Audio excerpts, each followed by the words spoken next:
You know, in rap, respect is everything.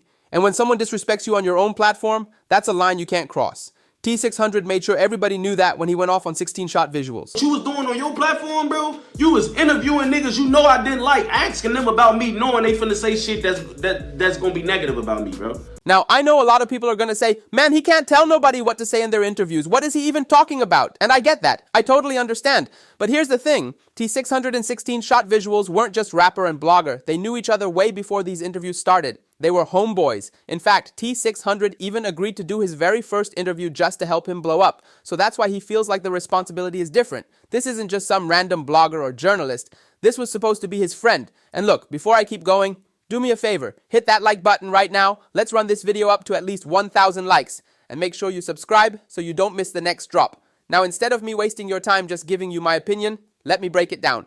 16Shot Visualz allowed Lil Pat to come on his platform and start talking about how the same people that were calling Tay600 a rat and a snitch are now suddenly back cool with him. That's the kind of conversation that really rubbed him the wrong way, especially coming from somebody he thought was his friend.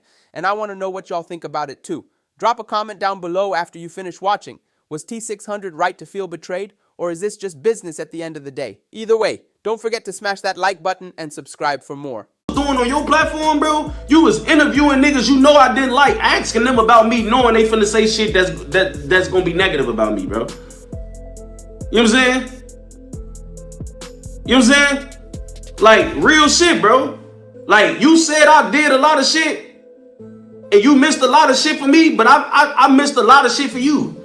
And I ain't never let a nigga get on my platform disrespecting you, talking about you negatively, saying your name in vain. Nigga, never. Ever. If a nigga ain't like you, I ain't like him on Lil Steve, and I wasn't gonna give him no airtime to ever disrespect you on Lil Steve. Ever. You was giving niggas airtime to disrespect me after I put you in position, bro. I never take credit and say I put no nigga on or try to make it seem like I build niggas up and shit like that. But on Lil Steve grade, bro, when you came to me, folk, when you had a lot of shit going on 16, bro, and you was trying to figure out what you was gonna do in life and the next direction you was finna head in, I told you, I said, nigga, you could interview me. And I was on house arrest for a pipe, nigga, couldn't even leave my crib. You was trying to figure out where you wanted to go in life, bro. And I told you, nigga, you interview me. I said, once you interview me, everybody else gonna come because they gonna see you a real platform. That's why Von them came. That's why all these other niggas that had notoriety, folk, in the streets, they came because I got on that and I made that shit a valid platform.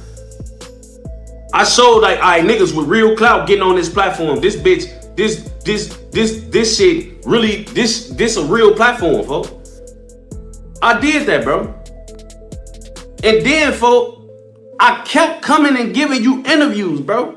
I told 16, yeah, 1,000 times, y'all. And when I told him no, he said I wasn't his friend. That's really why me and folks, like, this situation is really going on, folks. I told 16, yeah, 1,000 times. Put thousands, tens of thousands of dollars in folks' pocket from YouTube. And the moment I said no, or the moment I said, give me a minute, or I ain't doing it right now, on BD, he was going around telling niggas we ain't friends, folks. 16, you studied talking about you weren't talking about me, bro. I just watched your whole thing, bro. You said you wouldn't consider me a friend because of the shit I did to you, bro. I watched it, bro. I ain't skipped nothing, bro. I only stopped watching that shit when you got to talking about Von and shit. I watched it, bro. You was talking about me. You was talking about me, bro. And mind you, y'all, before y'all get to saying I'm doing internet shit and this gay and all of that, I ain't the one making content about my homie. My homie making content about me. I'm up, sitting up, them there finna cry, folks, because I'm realizing my right-hand man's birthday is today. LA birthday right now. I'm trying to pick up the pieces and see what I'm on and how I'm feeling. And a motherfucker sending me a motherfucking link to a motherfucker on live talking about a situation that happened between two niggas with a lot of history in private. I wouldn't have never in my life got on this bitch talking about 16 in no way.